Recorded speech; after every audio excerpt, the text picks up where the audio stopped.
Rádio. A rádio oficial de quem investe.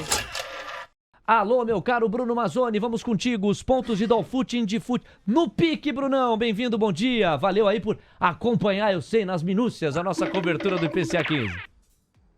Não, 10, muito bacana a cobertura. Vamos lá, Léo, bom dia pra você, bom dia pra todos aí no estúdio, no YouTube também, na TC Station. Pessoal, rapidamente, falando do índice, então, hoje, eu acho que colocando um pouquinho de água no gelo não é um dia muito comprador pro nosso índice, tá? Ele tá um pouquinho sobrecomprado, então natural esperar ali uma retração até os 108 mil pontos, que estava se encarregando de chegar ontem, mas essa notícia do IPCA realmente deu um boom para a parte comprada. Então tome muito cuidado com 111,280, como o Gui falou, 111,250, 111,355. É tudo ponto bipolar, que hoje, de baixo para cima, resistência. De cima para baixo, eu pego essa barriguinha aqui desse chapéuzinho e ponho para baixo falando que é suporte, mas dificilmente será hoje, tá? Hoje não é um dia muito agradável aqui.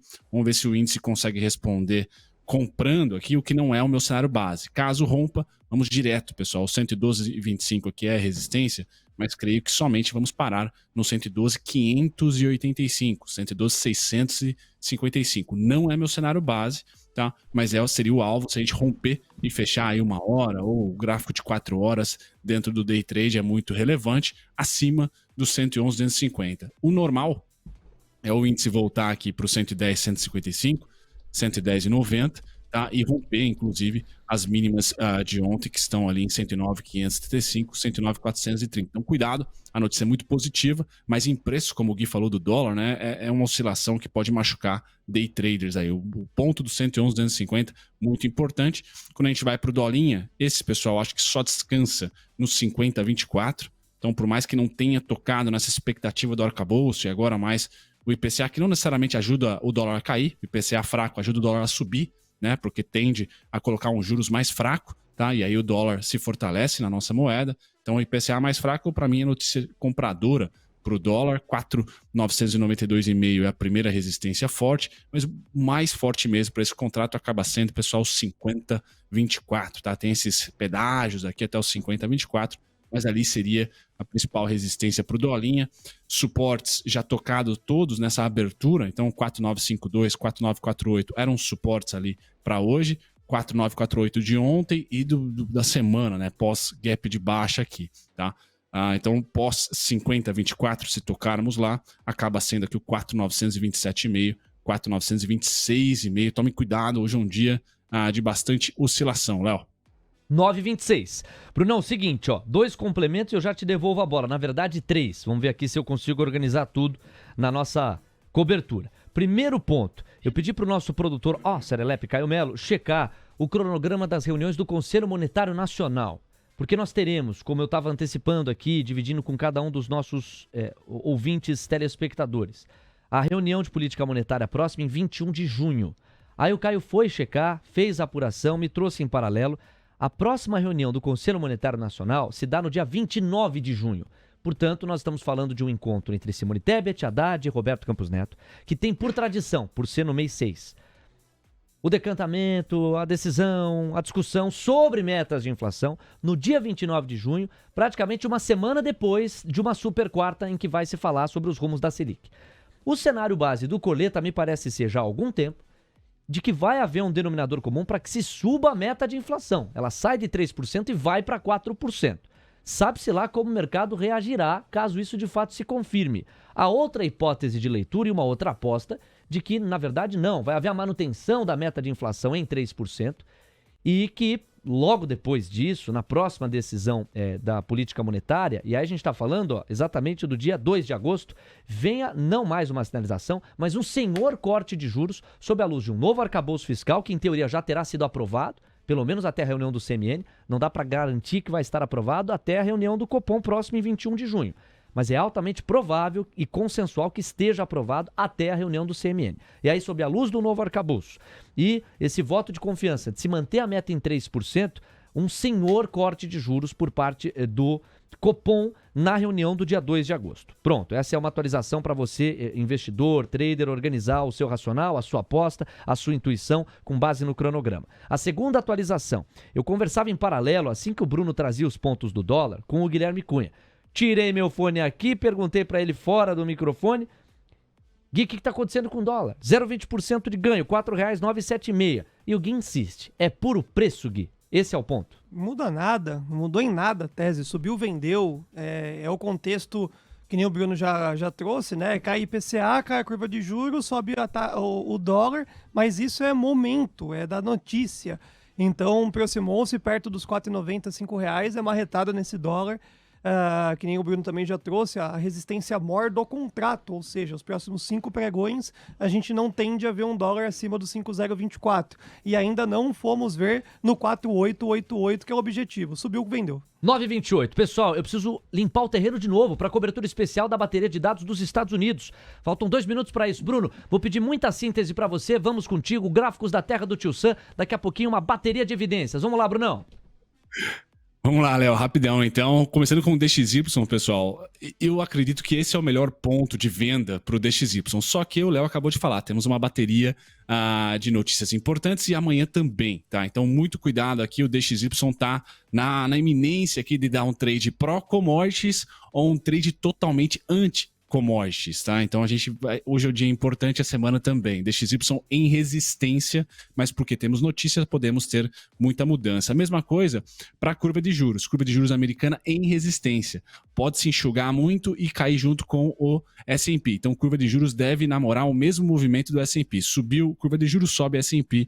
Subiu, desceu, curva de juros, cai. S&P é o Nasdaq diferente, porque estamos com 20% de alta na NVIDIA no pré-mercado. Então, Nasdaq é um mundo um pouco diferente, mas o S&P, pessoal, mantém as resistências aqui em 4.239, 4.245, mesmo que rompa os 4.223 que já foi tocado, pessoal, acredito ainda em venda, mas hoje é um dia específico, cuidado, tá, de rompimento falso aí, tanto no nosso índice, na minha opinião, quanto também no mercado americano. Indo para as commodities, tá, com o DXY forte, não deixa aqui o petróleo deslanchar, então ontem foi um dia de fechamento muito bom para o petróleo, mas hoje já enxuga de novo. Então, de novo, dia morno para commodities. Quem está subindo no Brasil é small, são ações ali que estão fora desse rumo de commodities.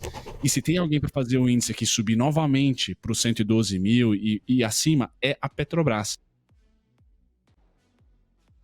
Tivemos um problema com o áudio do Bruno. O sinal dele continua ótimo, mas por alguma razão a gente deixou de ouvir o Bruno Mazzoni. Estava indo fantasticamente aí no ritmo e com assertividade, só não foi possível ouvi-lo ao final. Bruno, já que o destino assim quis, segura um pouquinho então, porque aí você faz o comentário final para voltar para a vista, sob a luz dos dados americanos que começam a ser divulgados. Vamos à primeira evidência. O índice de atividade Fed Chicago atinge 0,07 ponto em abril. O consenso apontava para 0,20 ponto, ou seja, nós temos um índice de atividade mais fraco em relação ao quarto mês do ano. Isso significa uma atividade menos pungente e, em teoria, uma boa notícia sob o ponto de vista do combate à inflação estrutural americana. O segundo ponto, a segunda evidência, recebe o urgente do painel Mover Pro e é esta aqui.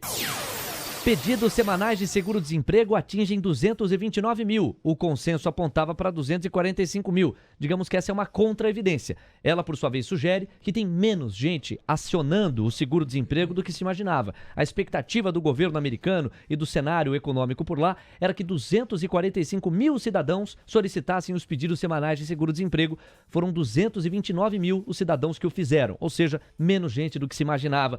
Isso já dá conta de sugerir um mercado de trabalho mais aquecido do que o imaginado. É uma das maneiras pelas quais a gente pode interpretar o dado. Nós ainda estamos aguardando a fotografia relacionada ao PIB e mesmo o núcleo do PCI. Daqui a pouquinho a gente pode trazer esses detalhes. Bruno, é o tempo para você fechar o raciocínio. Daqui a pouquinho então com a gente. O Diego Kerber, antes dele, traz a foto específica do pré-mercado americano. Estamos com menos de uma hora para a abertura do Avista. Você, Diego. Exato. Por enquanto segue na mesma toada, tá, Léo? O Nasdaq Futuro vai avançando 2,06%. O S&P Futuro 0,70% de alta, enquanto o Dow Jones Futuro recua 0,20%. Vou atualizando para vocês conforme vierem esses dados. Por enquanto, o que a gente teve de mais variação foi o DXY, que agora está subindo 0,22%, 104,11 pontos para o índice do dólar, tá? Essa grande mudança que a gente teve nos últimos minutos, Léo. E a máxima intradiária na moeda americana acaba de acontecer aqui, 0,41% de ganho, R$ 4,985. A curva de juros deu uma arrefecida, hein?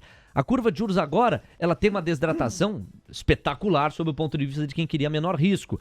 Mas convenhamos, já caiu mais. Agora nós temos uma queda média de 14 pontos base em toda a extensão. E os contratos D1 F26, que chegavam a desidratar 23 pontos base, agora desidratam 18.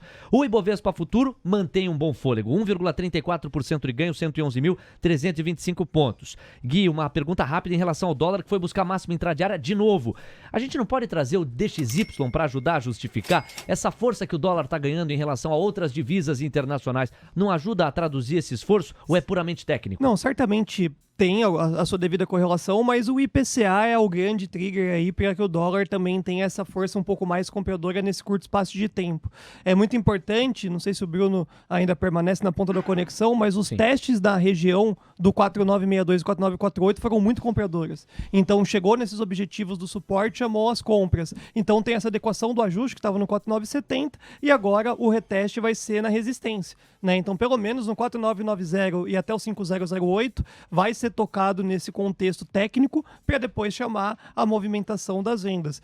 O IPCA força com que nós tenhamos as expectativas da queda de juros, ok? Mas quem que vai acertar? A gente ainda tem a perspectiva de permanecer essa taxa de juros, pelo menos na próxima reunião do Copom. Então, os alvos que ainda não foram tocados para baixo, muito provavelmente nós iremos ver nos próximos 5 pregões. Vamos lá, Bruno Mazzoni está na ponta da conexão e traz o raciocínio dele, tanto no sentido de fechar a parte das commodities, quanto no sentido de complementar com o gancho desses dados americanos, Brunão, o que a gente está vendo na fotografia. Pois não, o espaço é seu.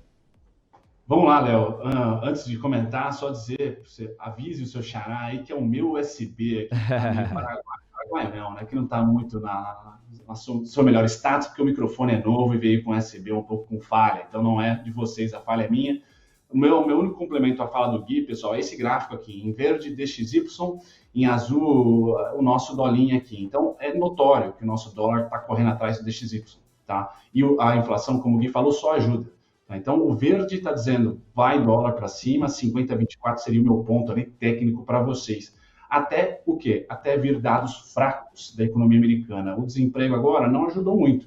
Então, o dólar também ganhando mais fôlego para cima, aí com o seguro-desemprego vindo abaixo. Se não me engano, o Mover acabou de nos dizer que o seguro-desemprego veio abaixo das expectativas esperadas. Então, dados econômicos americanos fortes fazem o nosso dólar ir para cima e a nossa bolsa continua com o viés forte, tá? Eu estava comentando sobre o petróleo, pessoal. Então, dados fortes americanos, tá? Em tese, segura o petróleo. Só que a gente está nessa dinâmica aí de compra DXY ou compra commodities. E por hora o DXY está ganhando, essa semana que o DXY está ganhando, tá? Das commodities. Então, petróleo neutro, tá? Porque está sim em suporte. Então, ele não toma pancada em relação ao DXY, mas também não sobe.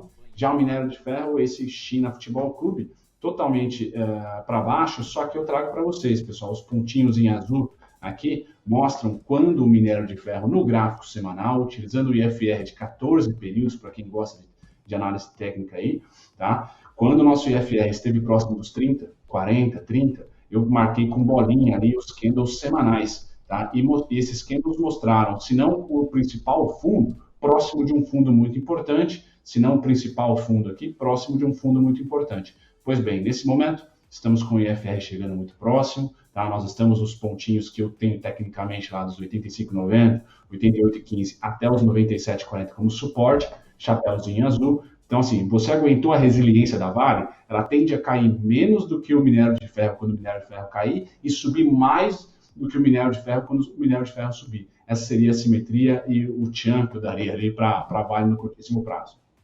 9h37, Bruno Mazzoni, meu parceiro. Obrigado, irmão. A gente volta a conversar na faixa das 10 no Mercado à Vista. Tamo junto sempre. Um abraço e até mais tarde. Valeu, Léo. Até daqui a pouco. TC Rádio, a rádio oficial de quem investe.